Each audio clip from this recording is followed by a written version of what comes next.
Hello, Crusader fans.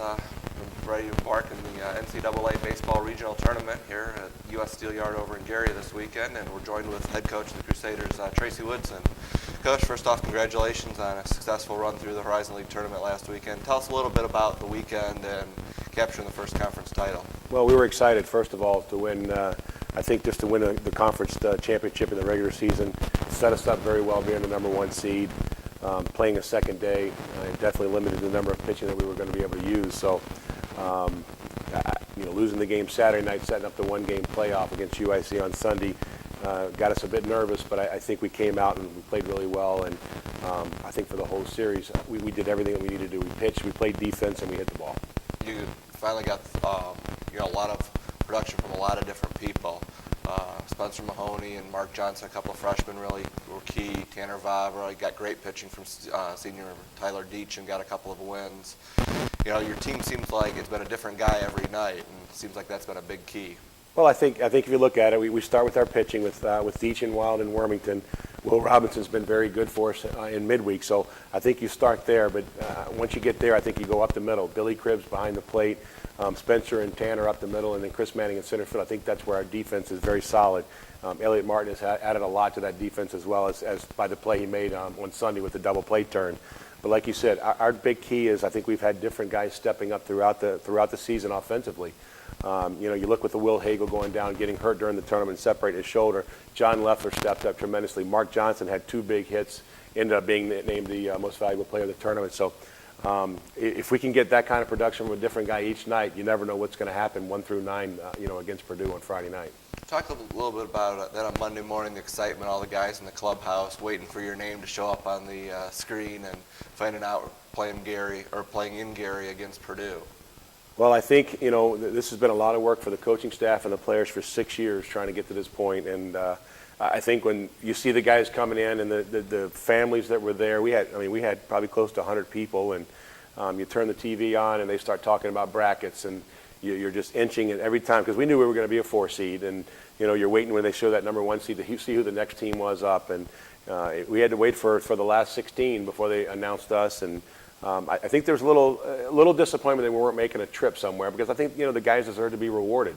But when you finally look at it, this is a great draw for us. We're close to home. I think the fans, the alums, the families should give us an advantage. And we've played at the Steel Yard 8 to 10 times probably since I've been here. So we're going to try to take advantage of it and use it as a home field for us. You talk about that home field advantage, and talk a little bit about the Steel Yard. And for people in Northwest Indiana and Chicagoland and all the alums and everything, it's pretty easy to get to right off the toll road there on 65. And talk a little about the ballpark and what you expect, how you expect it to play. Well, it looks like it'll be a little chilly this weekend, which probably means the wind blows in, which helps us. We're not a power hitting team. I think we had 14 on the year. That's the bats have done a lot to that game, but if we can execute, we bunt, we move runners, we hit and run. The ballpark is spacious in center field, so that helps us with a Chris Manning in center field who can run down baseballs in the outfield. So we're going to try to use this as an advantage, like you said, and hopefully those things work out for us. Now, a lot of people around here, don't follow Purdue, but it's a team that Valpo's played regularly now the last 2 years. You got rained out last year, the schedule-driven conflict this year. Crusaders beat Purdue back in 2005 at the Steel Yard. What do you know about their ball club? They won the Big Ten, and what can fans expect from them? Well, Coach Schreiber's done a nice job with the team. They've been in the top 10 all year RPI. They've been in the top 15 to 20 in different polls. So, it's a team that we're very familiar with. A lot of kids that we've recruited. We've recruited a lot of their kids. We've got Kevin Upp and his brother Kyle is on that team. Andrew Quinnett is on the team. They don't play as much, but he played here and then transferred there. So we have familiarity, but a lot of their big players we know a lot about. We try to get as much information as we can on that team, so we will be ready to go. Also, the other 2 teams in the field, Kent State and Kentucky. I don't know how much you know about them at this point, or if it's just been checking on that first game. Well, what I looked at, Kentucky was one of the top surprises in the country at the beginning of the year. They won for their first 25 or so games. They jumped out to a big lead in the SEC. Tailed off a little bit at the end, but still finished a half game behind South Carolina, which is not a bad way to finish. Kent State's won 17 games in a row, so Every year they give somebody problems in a regional. They've got great pitching, and they're well coached. So we're not going to have an easy game, that's for sure. So we're going to have to earn whatever we get.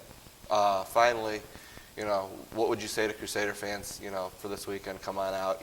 You guys are not just a one-year club in terms of, going to be good this year and being senior laden. You've got a lot of underclassmen that have contributed and everything, and, we need to get everybody out there and turn into home field. So. Yeah, we're just asking everyone, if you're around and you like good baseball, I think this is going to be a good weekend for it. We're going to hopefully put on a good show for everybody, make our alums proud. I've received a number of emails from former alums that I don't know. I'm looking forward to them showing up, helping us out. For the people that are looking for us, what's in the future, like you just said, we have built ourselves to try to be a strong program every year, and we have a lot of underclassmen that play. We just need to keep filling in spots every year, and hopefully we can stay at the top of the conference every year. Tickets are available through the U.S. Steel Yard box office, 219-882-BALL. Hopefully see everybody out at U.S. Steel Yard, not only Friday night for the game against Purdue, but Saturday at either 3 o'clock or 7 o'clock against Kent State in Kentucky, and hopefully further in the weekend. Coach, good luck this weekend. Thank you, Ryan.